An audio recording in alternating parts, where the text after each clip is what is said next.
Hello students, आज की class में हम लोग ध्वनि पाठ के प्रश्नावली के अंगिक प्रश्नों को देखने वाले हैं। चलिए क्वेश्चन नंबर 1 से देखिए क्या कह रहा है कि उस तरंग की आवृत्ति ज्ञात करें जिसकी आवर्तकाल 0.002 सेकेंड है। यहाँ देखिए टाइम दिया है, आवर्तकाल दिया है 0.002 सेकेंड। हमें क्या निकालना है? हमें क्या रहा है कि आवृत्ति फ्रीक्वेंसी निकालनी होता है। एफ लिखिए या फिर न्यू भी लिख सकते हैं, न्यू भी लिख सकते हैं। क्या होता है? 1/t के बराबर होता है, यानी कि 1/0.002 इतना हो जाएगा हर्ट्ज ना। आवृत्ति का ऐसा ही मात्रक, ये ऊपर पॉइंट हटाएंगे तो 1000 और बट्टा में 2 हर्ट्ज कट जाएगा। 500 हर्ट्ज की आवृत्ति आ जाएगी, 500 हर्ट्ज आवृत्ति आ जाएगी। चलते हैं नेक्स्ट क्वेश्चन पे। क्वेश्चन नंबर 2 देखिए क्या कह रहा है कि ध्वनि तरंग का आवर्तकाल निकाले जिसकी आवृत्ति 400 हर्ट्ज दिया है। तो आवृत्ति दिया हुआ है, फ्रीक्वेंसी दिया हुआ है ना। न्यू से भी स्विच कर सकते हैं इसको। 400 हर्ट्ज है, हमें क्या निकालना है? आवर्तकाल निकालना है। तो हम लोग जानते हैं ना जी F इक्वल टू में 1/t फॉर्मूला होता है। तो यहाँ से देखिए T इक्वल टू में क्या हो जाएगा? 1/f ना। तो T इक्वल टू में 1 और बाई में 400 सेकेंड, ये ना हो जाएगा जी। चलिए भाग कर देंगे तो आ जाएगा ये 0.0025 सेकेंड, ये आंसर हो जाएगा। क्वेश्चन नंबर 3 देखिए क्या कह रहा है कि उस ध्वनि तरंग के तरंग दैर्घ्य की गणना करें जिसकी आवृत्ति 300 हर्ट्ज और चाल 330 मीटर प्रति सेकेंड है। आवृत्ति दिया हुआ है, फ्रीक्वेंसी 300 हर्ट्ज दिया है और यहाँ पर चाल जो दिया हुआ है भी वो दिया है 330 मीटर प्रति सेकेंड। हमें क्या निकालना है? यहाँ पे पूछ रहा है उसका तरंग दैर्घ्य, यानी कि लैम्डा का मान पूछ रहा है क्या होगा। तो हम लोग जानते हैं फॉर्मूला कि यहाँ पर हम लोग लिख सकते हैं, क्या लिख सकते हैं जी, कि जो चाल होता है ना, चाल वह बराबर होता है किसके? तो यहाँ तरंग दैर्घ्य और आवृत्ति के गुणनफल के बराबर। तो हमें यहाँ पे तरंग दैर्घ्य निकालना है तो आ जाएगा v और बट्टा में f, यानी आ जाएगा 330 और बट्टा में 300, ये आ जाएगा मीटर। 1010 यहाँ पे 10 और यहाँ पे 11 33 11 आएगा, यानी कि आ जाएगा 1.1 मीटर। ये आपका यहाँ पर तरंग दैर्घ्य आ गया, वेवलेंथ आ गया ना जी। क्वेश्चन नंबर 4 देखिए क्या कर रहा है कि एक ध्वनि तरंग की आवृत्ति 1000 हर्ट्ज है, फ्रीक्वेंसी कितना दिया हुआ है? 1000 हर्ट्ज। तरंग दैर्घ्य जो दिया हुआ है, तरंग दैर्घ्य दिया हुआ है 34 सेंटीमीटर दिया हुआ है। अच्छा, तो एक काम करो, इसे मीटर में कन्वर्ट कर लो। 34 बट्टा में 100 मीटर, यानी कि 0.34 मीटर। हमें क्या करना है कि इस ध्वनि तरंग को 1 मीटर दूरी तय करने में कितना समय लगेगा?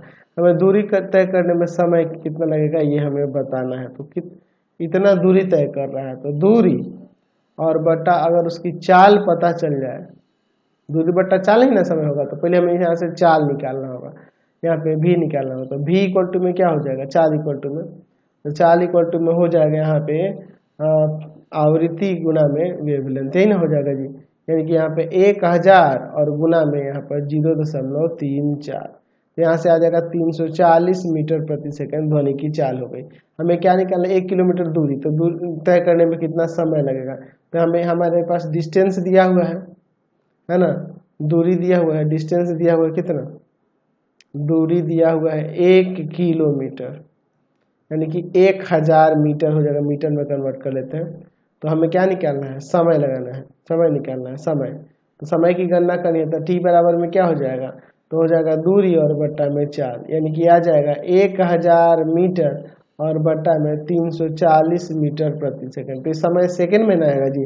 चलिए 1010, यहाँ पे 17 और यहाँ पे 50, 50 बट्टा में 17, तो 17 दूनी 2.94 सेकेंड लगभग में ये मान आ जाएगा। समझ गए? कोई दिक्कत नहीं है। चलते हैं नेक्स्ट क्वेश्चन पे। अगला क्वेश्चन देखते हैं 5 नंबर। क्या कह रहा है कि एक ध्वनि तरंग 340 मीटर प्रति सेकंड चाल से चली, इसका भी दिया हुआ चाल यहाँ दिया हुआ है 340 मीटर प्रति सेकंड। फिर आगे क्या कह रहा है कि यदि इसका तरंग दैर्घ्य 2 सेंटीमीटर है, वेवलेंथ दिया है 2 सेंटीमीटर, तो इसको मीटर में कन्वर्ट कर लो। 2/100 मीटर, है ना जी, है कि नहीं? चलिए, तो यहाँ पर आ जाएगा 0.02 मीटर। ठीक है, अब देखिए इसके बाद देखिए क्या कह रहा है। तो तरंग की आवृत्ति क्या है और क्या यह सर्वपरास में होगा? सर्वप्रसार यानी कि ऑडिएबल रेंज में होगा, 20 हर्ट्ज से 20,000 हर्ट्ज के बीच में होगा। चलिए देख लेते हैं। तो हमें क्या करना होगा, पहले तरंग की आवृत्ति यानी कि एफ निकालना। तो हमें भी इक्वल टू में लेमडा इंटू एफ जानते हैं ना जी, एफ इंटू लेमडा। तो एफ इक्वल टू में क्या हो जाएगा, भी बाई में लेमडा, यानी भी कितना है 340 और बटा में ये 0.02। यहाँ पर ये हमें क्या निकालना है, फ्रीक्वेंसी यानी कि हर्ट्ज हो जाएगा। यहाँ पे नीचे से हटा देंगे तो यहाँ 34 के ऊपर कितना जीरो लग जाएगा, 2 और जीरो लग जाएगा। 34 340 के ऊपर 2 जीरो और नीचे 2, क्योंकि नीचे 0.02 तो ऊपर जाकर 100 मल्टीप्लाई करेगा ना जी, इसे काट देंगे तो 17,000 हर्ट्ज आ जाएगा। 17,000 हर्ट्ज। तो 17,000 हर्ट्ज 20,000 से 20,000 हर्ट्ज के बीच में है ना जी, तो अतः लिख सकते हैं कि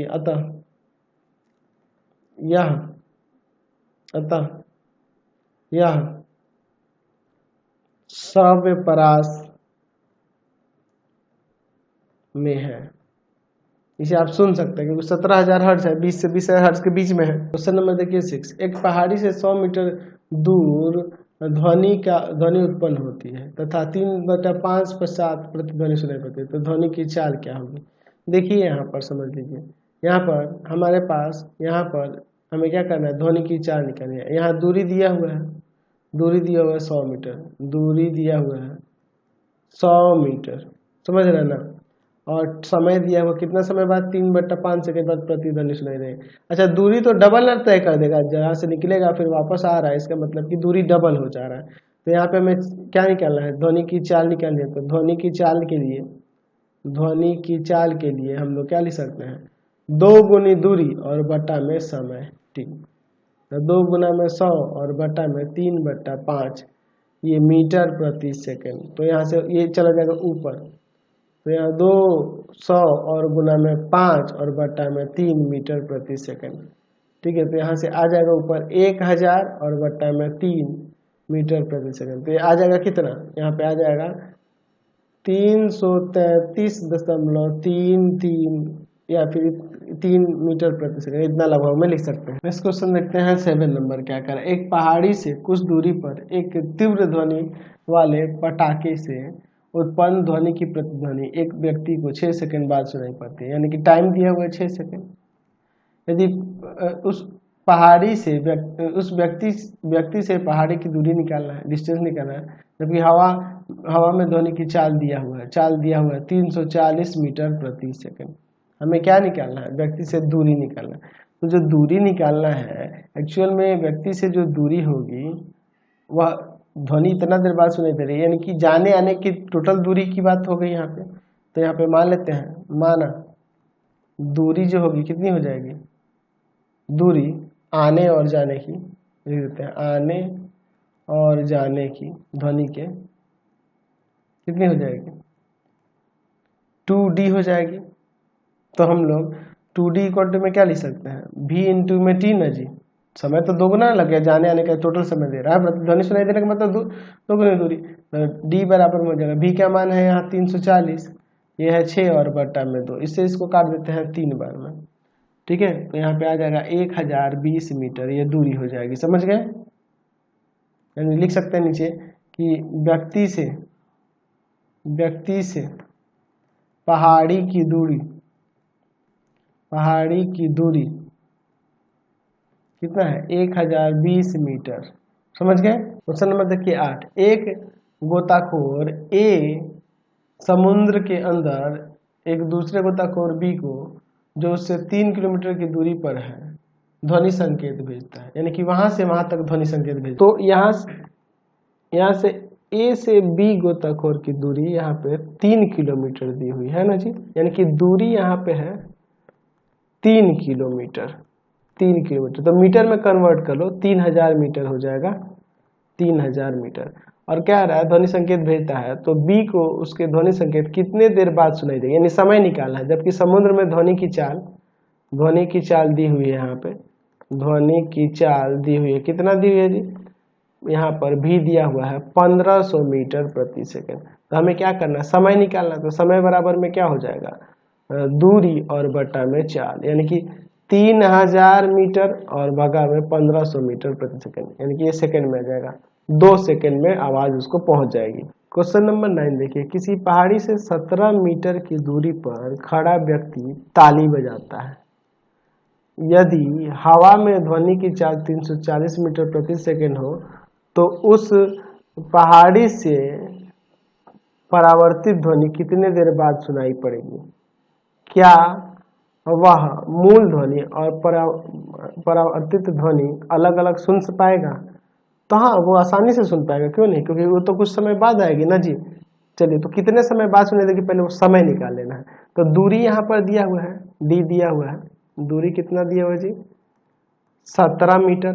और यहाँ पे ध्वनि की चाल दी हुई है, ध्वनि की चाल दी हुई है, यानी कि भी दिया हुआ है 340 मीटर प्रति सेकंड। हमें समय निकालना है, तो हम लोग जानते हैं कि इसमें जो ध्वनि जाएगी और आएगी, है ना जी, जाना आना, यानी कि 2 गुनी दूरी हो जाती है। तो इसके लिए हम लोग 2d इक्वल टू में लिखेंगे v इंटू टी, है ना जी। हमें t निकालना है तो हो जाएगा 2d बाई v, 2 गुना में 17 और बटा में 340 ये सेकेंड।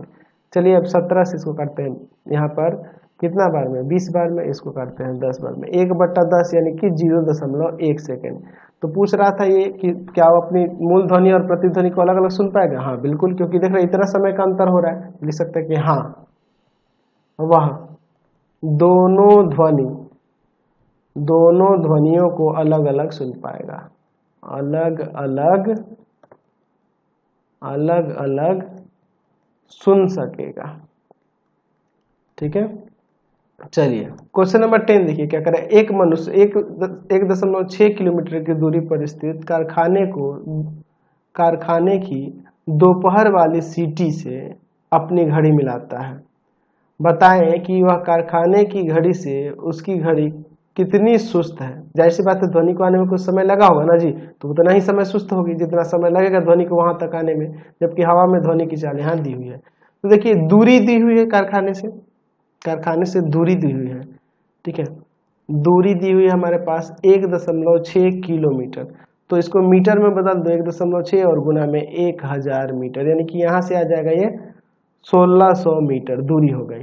अच्छा, और हमारे पास यहाँ पे हवा में चाल दिया हुआ है, हवा में ध्वनि की चाल दी हुई है, ध्वनि की चाल दी हुई है, कितनी चाल दी हुई है? 332 मीटर प्रति सेकंड। हमें क्या निकालना है? समय निकालना है ना, समय ही ना निकालना होगा, वही समय के ना बराबर होगी, उसकी घड़ी उतनी सुस्त होगी। तो दूरी बटा में चाल, यानी कि हो जाएगा 1600, क्योंकि यहाँ प्रतिध्वनि की बात नहीं है इसलिए दूरी बटा चाल हो जाएगी, 2 गुनी दूरी नहीं लेंगे, 332 ये इतना सेकंड। तो भाग कर देंगे दशमलव में, 4.8 सेकंड लगभग ये आएगा। क्वेश्चन नंबर 11 देखिए। एक भवन की ऊंचाई 78.4 मीटर है।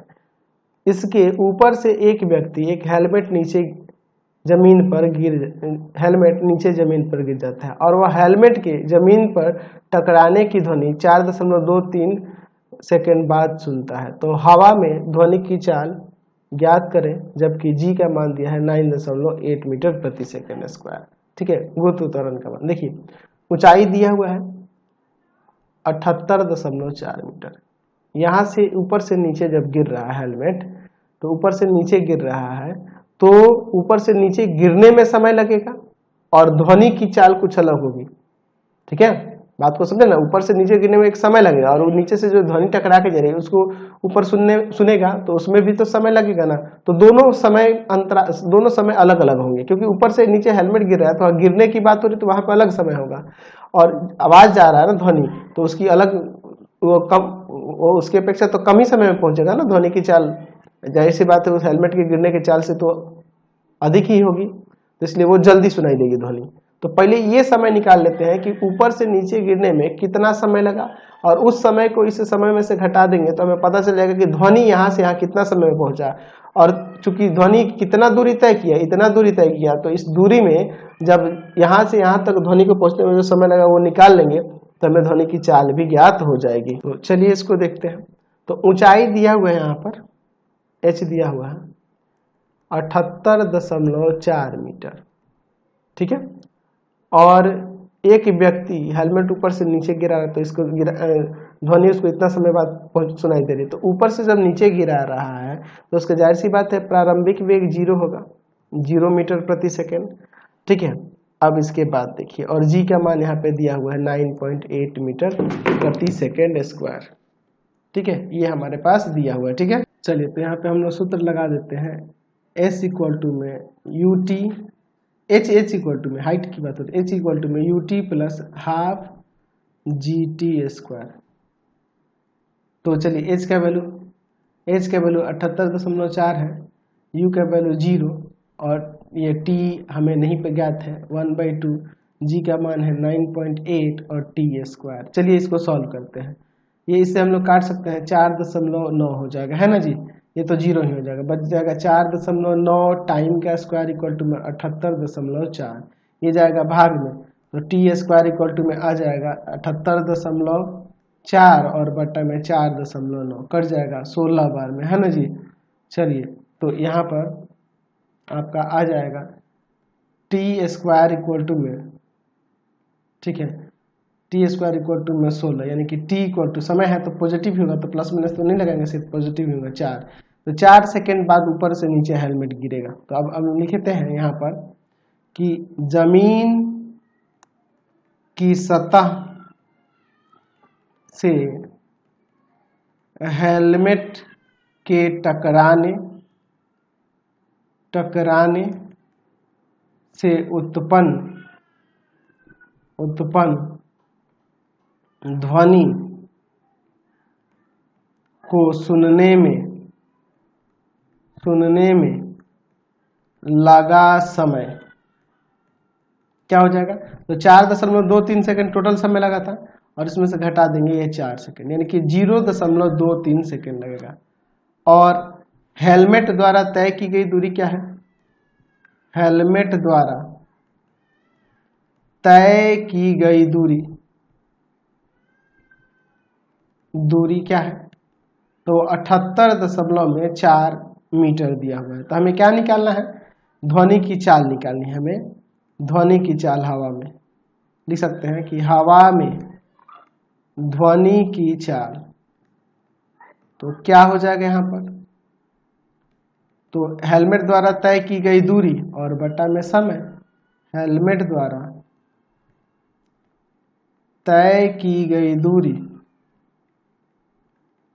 और बटा में समय जो लगा उसको आने में। चलिए, है ना जी। तो यहाँ पर 78.4 और बटा में 0.23 इतना मीटर प्रति सेकंड, तो ये आ जाएगा, भाग करेंगे तो लगभग 340.87 मीटर प्रति सेकंड, तो ये लगभग 341 ही ना हो जाएगा जी, अप्रॉक्सीमेट 341 मीटर प्रति सेकंड हवा में ध्वनि की चाल हो जाए। नेक्स्ट क्वेश्चन देखते हैं 12 नंबर। सोनार का उपयोग कर पानी की सतह पर ध्वनि संकेत उत्पन्न किए जाते हैं। इस संकेत के संसूचन पानी की तली के परावर्तन के बाद किया जाता है। यदि ध्वनि का संकेत उत्पन्न करने से उसके संसूचक में लगा समय 4 सेकंड है, तो पानी की गहराई और पानी में ध्वनि की चाल जबकि यहाँ दी है 1530 मीटर प्रति सेकंड। तो यहाँ पे थोड़ा समझ लीजिए, यहाँ पे जाने और आने की बात हो गई, सोनार से ध्वनि तरंगे निकलेंगी आएंगी, यानी कि दोगुनी दूरी तय होगी, है ना जी, और तब आके संसूचक में रिसीव हो रहा है 4 सेकंड में, यानी कि टोटल समय आने और जाने का समय लग रहा है 4 सेकंड। तो यहाँ पे देखिए दिया हुआ है कि पानी में ध्वनि की चाल यहाँ भी दिया हुआ है 1530 मीटर प्रति सेकंड, ठीक है। अच्छा, और यहाँ पे समय दिया हुआ है, समय जो है आपका टी वह दिया हुआ है यहाँ पर 4 सेकंड। हमें दूरी निकालनी है, तो जो कुल दूरी होगी वह किसके बराबर होगी, इसके दोगुनी दूरी d प्लस डी 2d ले लेते हैं। चलिए, तो ये 2d किसके इक्वल टू हो जाएगा, v इंटू टी के ना जी, है कि नहीं। चलिए, यानी कि 2d इक्वल टू में v का वैल्यू यहाँ पे रख देते हैं, v का वैल्यू कितना है, v का वैल्यू है यहाँ 1530 और गुना में टाइम कितना है 4 सेकेंड, और ये 2 जाएगा भाग में, इतना मीटर हो जाएगा। तो d बराबर में 1530 गुना 4 बट्टा में 2 कट जाएगा, ये 2 से 2 बार में, तो यहाँ से कितना हो जाएगा 3060 मीटर ये दूरी तय करेगा, ठीक है ना जी। तो यहाँ से हमने दूरी निकाल दी। तो आज की क्लास में इतना ही है, पूरी तरह से चैप्टर ही कंप्लीट हो गया, आपका बुक भी कंप्लीट हो गया। आपको हमारे 3 चैनलों को सब्सक्राइब करना होगा। पहला है path finder classes Chhapra, path finder classes Chhapra. दूसरा है आपके पास भारती भवन रविकांत सर।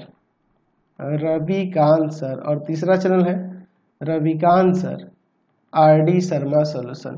तीनों चैनल को सब्सक्राइब कर लेंगे और इससे रिलेटेड वीडियो के लिए सीधे डिस्क्रिप्शन में जाएंगे। इससे रिलेटेड नोट्स के लिए गूगल पे जाकर सर्च करेंगे www.ravikansir.in और यहाँ जाकर आप सभी क्लासेस के नोट्स उनके PDF को डाउनलोड कर सकते हैं, पढ़ सकते हैं।